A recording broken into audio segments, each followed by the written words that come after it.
নালিশ করে, আমি কেন এখানে বসে আছি, আমি কেন বক্তৃতা দিই। তার খুব লাগে। কেন লাগে? আমি একজন স্বাধীন চেতা মানুষ এবং বাংলাদেশের সংবিধান অনুযায়ী এখনও আমি প্রধানমন্ত্রী। 7 জুলাই ছাত্ররা আন্দোলন শুরু করলো কোটার, কারণ এই কোটা তো আমি বাতিল করে দিয়েছিলাম যখন 2018 সালে তারা আন্দোলন করে। হাইকোর্ট একটা রায় দিয়েছে, সঙ্গে সঙ্গে সরকারের পক্ষ থেকে, আমাদের পক্ষ থেকে আমরা হাইকোর্টে সেটা আপিল করে স্থগিত করে দিই। আসলে কোটা বলে তো কিছুই নাই। তারপর 7 জুলাই থেকে যখন আন্দোলন শুরু করে, আমি তখন সবাইকে বলেছিলাম, পুলিশ আইজিপি কমিশনার বা আমাদের সবাইকে বলছিলাম, দেখো ছেলেপেলেরা আন্দোলন করছে, আমরা তো আন্দোলন সংগ্রাম করে রোদে পুড়ে বৃষ্টিতে ভেজে দিনের পর দিন সংগ্রাম করেই এই দেশ স্বাধীন করেছে। এরা তো সেসব কিছু করতে হয়নি। কারণ 2009 আমি সরকার গঠন করার পর থেকে এই 15 বছর ধরে মানুষ শান্তিতে ছিল। লেখাপড়ায় যেখানে বছরের পর বছর সেশন জট থাকতো, জিয়ার আমলে, এরশাদের আমলে, খালেদা জিয়ার আমলে, আওয়ামী লীগের আমলে কোনো সেশন জট ছিল, আস্তে আস্তে সেশন জট কমালাম। লেখাপড়া নিয়মিত করা, উচ্চশিক্ষা, ডিজিটাল শিক্ষা, সাবমেরিন কেবল, বঙ্গবন্ধু স্যাটেলাইট উৎক্ষেপণ, আমাদের ওয়াইফাই কানেকশন সারা বাংলাদেশে, সবই তো আমরা করে দিয়েছি। প্রত্যেকটা ঘরে ঘরে আলু জ্বেলে দিয়েছি, শিক্ষার একটা চমৎকার পরিবেশ করে দিয়েছি। তো তারা একটু রোদে ভিজে বৃষ্টিতে ভিজে আন্দোলন করতে দাও, ওদের দাবি তো সব মেনে নিলাম। সেই আন্দোলন তারা শুরু করলো, আমরা সব দাবি মানলাম। তখন আসলে এক দফা দাবি, ইউনূস ট্যাক্স ফাঁকি দেয়। 1100 কোটি টাকার উপর তার কাছে ট্যাক্স পাওনা, 666 কোটি টাকার মামলা হলো। সেই মামলা রায় হওয়ার কথা ছিল 6 আগস্ট। প্রত্যেকটা তার যে এই যে 48টা কোম্পানি, সবই কিন্তু একটাও লাভজনক না। লাভজনক না, তার কারণটা হচ্ছে সে কোনো ট্যাক্স দেবে না, কাজে সে ট্যাক্স ফাঁকি দেবে। আর শ্রমিকদের যে প্রত্যেক কোম্পানি প্রফিটের 5% শ্রমিক কল্যাণ ফাউন্ডেশনে যাবে। কোনো দিন একটা টাকাও তারা দেয়নি। শ্রমিকরা তার বিরুদ্ধে মামলা করে, সেই মামলায় সে সাজাপ্রাপ্ত আসামি। ডক্টর ইউনূস কনভিক্টেড আসামি, সাজাপ্রাপ্ত আসামি, সেটা আবার লেবার কোর্টে। আজকে সে হয়ে গেছে ক্ষমতার শিখরে বসে আছে অবৈধভাবে, যার কোনো সাংবিধানিক ভিত্তি নেই, যার কোনো জনগণের ম্যান্ডেট নাই। এই অবৈধ ক্ষমতা দখল করে এখন ক্ষমতাকে ভোগ করা, অর্থ আত্মসাৎ করা, অর্থ পাচার করা এবং অর্থ বাড়ানো, এটাই হয়ে গেছে তার। এবং এর মধ্যে ব্যবসা বাণিজ্য কিন্তু আরও কিছু সে হাতিয়ে নিয়েছে। ঠিক বিকাশ, নগদ এদের মতো তিনি টাকা এক্সচেঞ্জ করতে পারবেন। তারপরে হাসপাতাল করবে, এটা করবে, সেটা করবে, না ব্যবসা ইতিমধ্যে এই কয় মাসের মধ্যে তিনিও যেমন হাত দিয়ে নিয়েছেন, আবার তার ওই সমন্বয়ক গোষ্ঠী তারাও আপনারা দেখেন, ওই তার সেই প্রেস সেক্রেটারি থেকে শুরু করে তার সাথে যারা শত শত কোটি টাকার মালিক হয়ে গেছে তারা ইতিমধ্যেই। 1000 টাকা খরচ করার ক্ষমতা ছিল না তাদের, এখন শত কোটি টাকা ছাড়া তার চোখে দেখে না, আবার দলও করে ফেললো। এইভাবে একটা দেশকে যে তারা ধ্বংসের দিকে নিয়ে গেল, এবং পুরো দেশটা একটা জঙ্গি। আজকে যেখানে আমি কথা বলি, আমার আওয়ামী লীগের অগণিত নেতা কর্মী ঘর বাড়ি ব্যবসা প্রতিষ্ঠান সব একে একে ধ্বংস করে দিচ্ছে। সবথেকে দুঃখের বিষয়, 32 নম্বরে বঙ্গবন্ধু ভবন, যে ভবন থেকে জাতির পিতা স্বাধীনতার ঘোষণা দিলেন, রাষ্ট্রপতি হিসেবে তিনি কিন্তু কোনো বড় জায়গায় থাকেন নাই, ওই ছোট বাড়িটাই থাকতেন। কারণ এই বাড়িটা আমার মা নিজের হাতে তৈরি করেছেন। মাত্র 2টো কামরা করে আমাদের নিয়ে এসে ওঠেন, একটা একটা করে প্রত্যেকটা ইট মা নিজের হাতে পানিতে ভেজাতেন, কাতনি দিয়ে গেলে নিজে হাতে পানি দিতেন লেবার খরচ কমাতে। সেইভাবেই বাড়িটা আমার মা গড়ে তুলেছিলেন। ওই বাড়িতে কিন্তু আমার মা, বাবা, ভাই সবাইকে হত্যা করলো, রক্তের দাগ, বুলেটের চিহ্ন ওই বাড়িতে। ওই একটা সম্পত্তি তো আমাদের 2 বোনের, আমরা তো সেটা ভোগ করিনি, আমরা তো জনগণকে দিয়ে দিয়েছি। বঙ্গবন্ধু মেমোরিয়াল ট্রাস্ট করেছি, বঙ্গবন্ধু স্মৃতি জাদুঘর করেছি, জাদুঘর করে ট্রাস্টের মালিকানায় ওই বাড়িতে আমরা দান করে দিয়েছি জনগণকে। ওটা তো জনগণের সম্পদ।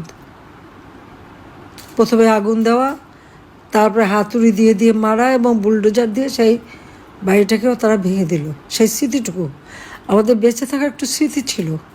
হ্যাঁ, আমি একা সিরালি ফিরে এসে আমাকে কিন্তু জিয়াউর রহমানের বাড়িতে ঢুকতে দেয়নি। জিয়া মরার পরে সাত্তার সাহেব তখন বাড়িটা দিয়েছিল, সেটা আবার অন্য এক ইতিহাস। আমাদের নামে একটা বদনাম করবে, এই সোনাদানা পাওয়া গেছে, এটা গেছে, ওইসব প্রচারের জন্য। যা হোক, তাও ওটা দিয়েছিল। অন্ত ঘরে বসে আমি আমার বাবা ভাইদের জন্য দোয়াটা পড়তে পারতাম, কারণ জিয়ে বেঁচে থাকতে ঘরে ঢুকতে পারিনি, রাস্তায় বসে দোয়া পড়তে হতো। কিন্তু আমাদের কোনো আফসোস এটা আমি করি না এই জন্য যে বঙ্গবন্ধুর নাম মুছে ফেলার চেষ্টা তো বহুবার হয়ে গেছে। ৭ই মার্চের ভাষণ আন্তর্জাতিক প্রামাণ্য দলিলে জাতিসংঘ কর্তৃক স্বীকৃত, ইউনেস্কো স্বীকৃত দিয়েছে। বঙ্গবন্ধুর নাম ওই স্যাটেলাইট বঙ্গবন্ধু ১ ওর গায়ে লেখা মহাকাশে চলে গেছে, আর সারা বিশ্ব জানে। কাজে হাজার হাজার নেতাকর্মী আজকে গৃহহারা, ঘর বাড়ি হারা, আগুন দিয়ে জ্বালিয়ে দিয়েছে, সব লুটপাট করেছে। এই লুটেরা কারা? আজকে এত নীতির কথা, ক্ষমতা, এত দাপট, সব লুটপাট করেই তো এই দাপটার এত বড় কথা। তো লুটেরাদের রাজত্ব চলছে, এবং ইউনূস হলো সেই লুটেরাদের সর্দার। আওয়ামী লীগের যে কয়েক হাজার নেতা কর্মীকে হত্যা করেছে, শুধু নেতা শুধু না, তার পরিবার সহ। ছেলেকে পায়নি, মাকে নামাজ পড়া অবস্থায় মার মাথায় আঘাত করে মাকে মেরেছে, মা চাচি একসাথে থেকে তাদের পুড়িয়ে মেরেছে, বাবাকে ধরে মেরেছে, অসুস্থ বাবার গায়ে হাত তুলেছে, অপমান করেছে। আওয়ামী লীগের নেতাকর্মীরা ৩২ সময় ফুল দিতে গেছে, এমনভাবে তাদের বেজ্জুতি করেছে এবং অত্যাচার করেছে যে পরবর্তীতে তাদের মৃত্যুবরণ করেছে। এই কারাগারে, বগুড়া কারাগার, সব কারাগারই তো প্রায় ১১ জন তারা জেল হত্যা করেছে। আর এমন কালকে আমি কদিন সমস্ত জেলা যেখানে যেখানে কথা বলছি, একই চিত্র।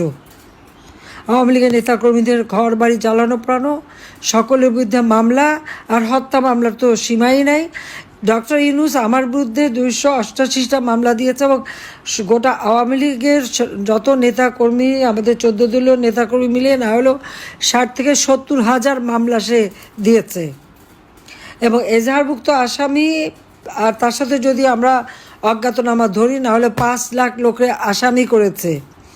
এখন ইউনূসের নাম আমার গিনিস বুক অফ রেকর্ডে দিলে সে নামটা উঠবে, কারণ কোনো শাসক এত দ্রুত সময় এত মামলা দেওয়া, এত মানুষ হত্যা করা, প্রায় ৩,০০০-এর মতো পুলিশ হত্যা, আমাদের প্রায় ৩-৪ হাজার আওয়ামী লীগ নেতাকর্মী তাদেরকে হত্যা করেছে, আহত করেছে, এতিম করেছে বা সন্তানহারা করেছে। সংখ্যালঘু সম্প্রদায় সবথেকে বেশি তাদের উপরে অত্যাচার, হিন্দুদের বাড়ি বাড়ি যে আক্রমণ, মেয়েদেরকে রেপ করা, তাদের বাড়িঘর থেকে লুটপাট করা এবং আগুন দিয়ে পুড়িয়ে দেওয়া, খ্রিস্টানদের মন্দিরগুলি ভেঙে দেওয়া, খ্রিস্টানদের গির্জা ১১টা গির্জা তারা আক্রমণ করে ভেঙে দিয়েছে, বুদ্ধিস্টদের মঠ ভেঙে দিয়েছে, আগুন দিয়েছে এবং তাদের উপরে হামলা। এমনকি আমাদের ওলামা মাশায়েখ, পীর, দরগা শরীফ, সেগুলো এদের হাত থেকে রেহাই পায়নি। কতগুলি দরগা শরীফ আপনারা দেখেন, সব ভেঙে টেঙে চুরমার, লুটপাট। ওলামা মাশায়েখদের বিরুদ্ধে অনেকের বিরুদ্ধে মামলা, তাদের উপরেও নির্যাতন। সেখানে মসজিদ, দরগা, কোনো কিছুই তো বাদ যায়নি। সংখ্যালঘু সম্প্রদায়, এমনকি আমাদের যারা বীর যারা আছে তাদের উপর পর্যন্ত হামলা করেছে। তারা কী চায় দেশটাকে নিয়ে? এবারে প্রায় ১১০০-র মতো শিল্প কলকারখানা বন্ধ, এবং আওয়ামী লীগের নেতাদের বহু শিল্প কলকারখানা আগুন দিয়ে পুড়িয়েছে বা ধ্বংস করে দিয়েছে বা বন্ধ করে দিয়েছে। হাজার হাজার লক্ষ লক্ষ শ্রমিক বেকার। এবারে ঈদের আনন্দ কোথায় থাকবে? ঈদের যাতায়াতের ভিড় কোথায় থাকবে? চোখের পানি, শ্রমিকের চোখের পানিতে ভরা ঈদ। দিনমজুর যা কামাই করতো আওয়ামী লীগের আমলে, অন্তত তারা 3 বেলা খাবার কিনতে পারতো, থাকার জায়গা পেতো, কিছু টাকা থাকতো। আর এখন একবেলাও খাবার জোটাতে পারে না। সারের দাম, সেচের পানি কৃষক পায় না, বীজ পায় না। আমরা যে সমস্ত ভর্তুকি যা যা দিয়েছি সব বন্ধ। বয়স্ক ভাতা, বিধবা ভাতা, প্রতিবন্ধী ভাতা সব বন্ধ। এসব টাকাগুলি গেল কোথায়? 1 কোটি পরিবারের 1 কোটি পরিবারের আমরা টিসিবির মাধ্যমে কার্ড দিয়েছি, মাত্র 30 টাকা কেজিতে চাল কিনতে পারবে। সেটাও ঠিকমতো দেয়নি, তাও নাম কেটে দিয়েছে। তা বাকি টাকা কোথায় গেল? তার জবাব ইউনূসকে দিতে হবে, তার ওই সমন্বয়কারীদের দিতে হবে। সংসদ ভবন, আমাদের সচিবালয় আগুন লাগে কিভাবে? সচিবালয়ে আগুন লাগালো কারা? সংসদ ভবন ভেঙে তছনছ কারা? এই ইউনূসের তো সেই মেটিকুলাস ডিজাইনেরই তো এটা অংশ। গণতন্ত্র ধ্বংস করেছে, সাংস্কৃতিক স্বাধীনতা নাই মানুষের, সামাজিক নিরাপত্তা নাই, মাথাপিছু আয় কমে গেছে, পেটে খাবার নাই। এবার আবারও মনে হয় যে আমরা যে দেশটাকে আমরা খাদ্যের স্বয়ংসম্পূর্ণ করেছিলাম, আজকে সেই দেশেরও আজ 12টা বাজাচ্ছে। এই যে মানুষের এতগুলি ক্ষতি সে করে গেছে, এটা কি তাকে কি এমনি এমনি ছেড়ে দেওয়া হবে? সে কি ভেবেছে কি? নালিশ করে আমি কেন এখানে বসে আছি, আমি কেন বক্তৃতা দিই, তার খুব লাগে। কেন লাগে? আমি একজন স্বাধীনচেতা মানুষ এবং বাংলাদেশের সংবিধান অনুযায়ী এখনও আমি প্রধানমন্ত্রী। হ্যাঁ, ইউনূস চক্রান্ত করেছে, আমাকে হত্যার চেষ্টা করেছে। আল্লাহ আমাকে প্রত্যেকবার বাঁচায়। গ্রেনেড হামলা থেকে বাঁচিয়েছে, 76 কেজি বোমা হামলা থেকে বাঁচিয়েছে, গুলির থেকে বাঁচিয়েছে। এবারও ইউনূসের চক্রান্তের হাত থেকে আল্লাহই আমাকে ওখান থেকে বাঁচিয়ে এনেছে। আল্লাহ যখন আমাকে বাঁচায়, আমি বিশ্বাস করি আমাকে দিয়ে আরও কিছু ভালো কাজ করাবে। সেই কাজটা করাবে বলেই আমাদের 2 বোনকে বাঁচিয়ে রেখেছে। এখানে ইউনূস কিছুই করতে পারবে না, বরং তার বিচার হবে বাংলাদেশে। আর ওই যে লুটেরা, জঙ্গি, সন্ত্রাসী এবং তার ওই সমন্বয়কারী যারা এই সমস্ত আমাদের একটা আওয়ামী লীগ নেতাকর্মী সহ গ্রামের পর গ্রাম, জেলা, উপজেলায় যেখানে যেখানে তার এজেন্ট আছে, সব জায়গায় আমি জানি। সে টাকা দিয়ে এজেন্ট রাখে, তাদের দিয়ে খোঁজ নেয় এবং তাদের দিয়ে এই ধ্বংসযজ্ঞ হত্যাকাণ্ড চালায়। আবার কেউ লুকিয়ে থাকলে ধরিয়ে দিলে তারপর পুরস্কারও দেয়। ইউনূসের সে ব্যবস্থাও আছে, সেটাও আমি জানি। তার চক্রান্ত আমি বহু আগে থেকে সবাইকে বলেছি, বিশ্বাস করেনি। যখন থেকে পদ্মা সেতুর টাকা সে বন্ধ করালো, তখন থেকে আমি বলেছি। এবং তার দুর্নীতির বিরাট ক্ষতি আমার নিজের কাছেই আছে। আমি সমস্ত ডাউনলোড করে নিয়ে নিয়েছি এবং এখন পড়ে পড়ে আমি দেখি যে কত হাজার কোটি টাকা সে বানিয়েছে বিদেশে। সে কোথায় এত টাকা পেল? 9 কোটি টাকা দিয়ে গুলশানে সে রোড নাম্বার 84-তে ফ্ল্যাট কেনে। প্যারিসে তার বিশাল বিলাসবহুল ফ্ল্যাট। শোনা যাচ্ছে, লোকের কাছে শুনেছি 2 বিলিয়ন টাকা নাকি প্যারিসে সে বিনিয়োগ করেছে। ও টাকা বাংলাদেশে কেন বিনিয়োগ করেনি? বাংলাদেশে কেন করেনি? সে টাকা তো বাংলাদেশের গরিবরে ক্ষুদ্র ঋণ দিয়ে মোটা অঙ্কের সুদ খেয়ে সে আজকে শত হাজার কোটি টাকার মালিক। কাজে এর হাত থেকে, জঙ্গি সন্ত্রাসী ইউনূসের হাত থেকে দেশকে রক্ষা করতে হবে। কারণ সে জঙ্গিদের মদত দিয়ে জঙ্গির রাষ্ট্র বানিয়েছে। যে বাংলাদেশ ছিল শান্তির দেশ, উন্নয়নের দেশ, যে বাংলাদেশ উন্নয়নের রোল মডেল হিসেবে বিশ্বের সম্মান পেয়েছিল, সমস্ত সম্মান সে নষ্ট করে দিয়েছে। মুক্তিযুদ্ধের সমস্ত স্মৃতিচিহ্ন মুছে দিচ্ছে, বঙ্গবন্ধুর নাম মুছে দিচ্ছে। এই নাম হাজার মুছুক, ওই পাপীদের হাতে এই নাম মুছলেও সেই নাম মোছা যাবে না। এটা আছে বাংলাদেশের মানুষের হৃদয়, থাকবে চিরদিন। কিন্তু আল্লাহ নিশ্চয় একদিন দিন দেবে ওই খুনি ইউনূস এবং তার যারা দোসর আছে, তার ওই সন্ত্রাসী গ্যাং, তার ওই সমন্বয়কারী থেকে শুরু করে, উপদেষ্টা থেকে শুরু করে যারা যারা তার মদতদানকারী, প্রত্যেকের বিচার বাংলার মাটিতে হবে ইনশাল্লাহ। আর সেই বিচার আমরা করবই, বাংলাদেশের জনগণ করবে, এ বিশ্বাস আমার আছে। কাজে সেই আত্মবিশ্বাস নিয়ে এখন থেকে আমাদের নেতাগুলি যে যেখানে আছেন, কে কী করলো না করলো ওটা দেখার দরকার নাই। এখন সকলকে ঐক্যবদ্ধ থাকতে হবে। জাতির পিতা যেমন 7ই মার্চে ভাষণ বলছে, যার যা কিছু আছে তাই নিয়ে, হ্যাঁ এখানে আমি বলবো যে যার যা আছে যতটুকু তাই নিয়ে সকলে, আমার কৃষক, শ্রমিক, আমাদের মেহনতি মানুষ, তাদের পাশে দাঁড়াতে হবে। কারণ প্রত্যেকে আজকে কষ্টে পাচ্ছে। আওয়ামী লীগের আমলে এই কষ্টটা তাদের ছিল না। কোভিডের সময় ওই গার্মেন্টস শ্রমিকদের মজুরি আমি নিজে সরাসরি দিয়েছি। ব্যবসায়ীরা শান্তিতে ব্যবসা করছে, যে দলই করুক। ব্যবসায়ী ব্যবসা চালাতে পারে তার জন্য, মাত্র 4% সুদে তাকে আমরা ঋণ দিয়েছিলাম, বাকি 5% আমি ভর্তুকি দিতাম। বয়স্ক বিধবা থেকে শুরু করে প্রতিবন্ধী সবাইকে আমি এমনকি স্কুলে যে বাচ্চা যায় মার নামে আমি বৃত্তি উপবৃত্তি দিতাম। সমস্ত টাকা আমার বাজেটে ছিল। 7,97,000 কোটি টাকার বাজেট আমি দিয়ে এসেছি। সেই টাকা কোথায় গেছে ইউনূসের কাছে আমি হিসাব চাই।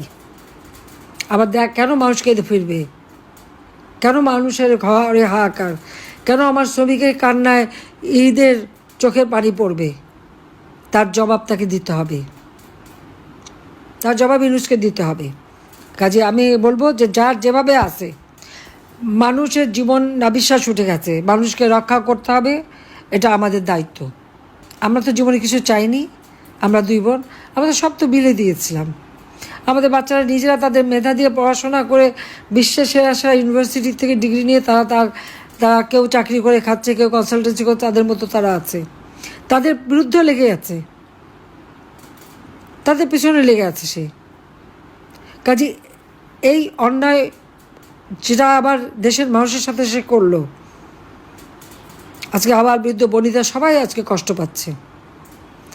বাংলাদেশে কেউ আজকে কেন মেয়েরা এখন আন্দোলন করে রাত 12টার সময়, সন্ধ্যার মধ্যে তাদের ঘরে ফিরতে হয়। শেখ হাসিনা থাকতে আমার পদত্যাগ চায় তারা, আর আমি তাদের নিরাপত্তা দিই। এখন কেমন অবস্থা তাদের? আজকে আমাদের হাজার হাজার ছেলে পেলেদের লেখাপড়া বন্ধ, তাদের ডিগ্রি কেড়ে নিচ্ছে, তাদের পড়তে দিবে না। আওয়ামী লীগের সন্তান হলে পরীক্ষার ফর্ম পাবে না। কেন? আওয়ামী লীগ কী অপরাধ করেছে? দেশ স্বাধীন করে অপরাধ করেছে? তো বাংলাদেশ স্বাধীন না হলে ওই পাকিস্তানিদের বুটের তলায় থাকতে হতো, সেটা তাদের মনে রাখা উচিত। আর 71 সালের 3রা ডিসেম্বর পাকিস্তান ভারত যুদ্ধ শুরু হয়। আর আমাদের মুক্তিযুদ্ধ তো বঙ্গবন্ধু যেদিন থেকে বলেছেন সেই মার্চ মাস থেকেই শুরু হয়েছিল। কাজে মুক্তিযোদ্ধা মিত্রবাহিনী একই সাথে যুদ্ধ করে, কিন্তু পাকিস্তান বাহিনী হেরে যায় যুদ্ধে। আজকে যদি আওয়ামী লীগের নাম মুছে যায়, বঙ্গবন্ধুর নাম মুছে যায়, মুক্তিযুদ্ধের সব স্মৃতি মুছে ফেলে, অবশিষ্ট কি থাকে একবার ভেবে দেখুন তো। বঙ্গবন্ধু শেখ মুজিব ফিরে এসেছেন বলেই মিত্র শক্তি ভারতীয় বাহিনী বাংলাদেশ থেকে তিনি ফেরত পাঠাতে পেরেছিলেন, অন্য কেউ হলে পেত না। আজকে যে গভীর যে সমুদ্র সীমা, এই আইন বঙ্গবন্ধু শেখ মুজিব 74 সালে করে যান, তারপরে কেউ এটা দিয়ে কাজ করেনি। আমি ক্ষমতা আসার পরে এই সমুদ্রের সীমায় আমাদের অধিকার আমি প্রতিষ্ঠিত করি। আমাদের ল্যান্ড বাউন্ডারি, স্থল সীমানা চুক্তি, এটাও বঙ্গবন্ধু সেই চুক্তি করে গিয়েছিলেন, সংবিধানও সংশোধন করে দিয়ে গেছেন, কিন্তু কেউ বাস্তবায়ন করেনি। আমি ক্ষমতায় আসার পরে এটা বাস্তবায়ন হয় এবং প্রাইম মিনিস্টার মোদি পার্লামেন্ট এটা পাশ করান।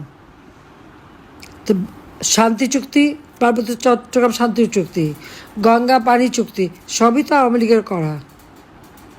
আজকে যতগুলি প্রতিষ্ঠান বাংলাদেশ আজকে বদলে গেছে গ্রাম পর্যায় পর্যন্ত, প্রত্যেকটা গ্রাম আমার গ্রাম আমার শহর, এই স্লোগান তুলে প্রত্যেকটা গ্রামকে একটা শহরে উন্নীত কে করেছে? আওয়ামী লীগ করেছে।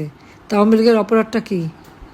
মানুষ শান্তিতে ছিল, সুখে ছিল, খেয়ে পড়ে ভালো ছিল, ছেলেমেয়েরা লেখাপড়া করতো, ডিজিটাল বাংলাদেশ গড়ে তুলেছিলাম। আজকে ফ্রিল্যান্সিং করে ছেলেমেয়েরা বিদেশি পয়সা কামাই করতে পারতো, বিদেশে ট্রেনিংয়ের জন্য আমরা পাঠাতাম, সব বন্ধ। এই কয়েকটা মাসে দেশটাকে শেষ, কিন্তু সে টাকা পয়সা তারা যথেষ্ট বাড়িয়েছে। কাজে এদের বিরুদ্ধে আজকে জনমত তৈরি করে এদেরকে উৎখাত করবার জন্য সব ব্যবস্থা নিতে হবে। ইনশাল্লাহ জনতার জয় হবেই হবে। জয় বাংলা, জয় বঙ্গবন্ধু, বাংলাদেশ চিরজীবী হোক।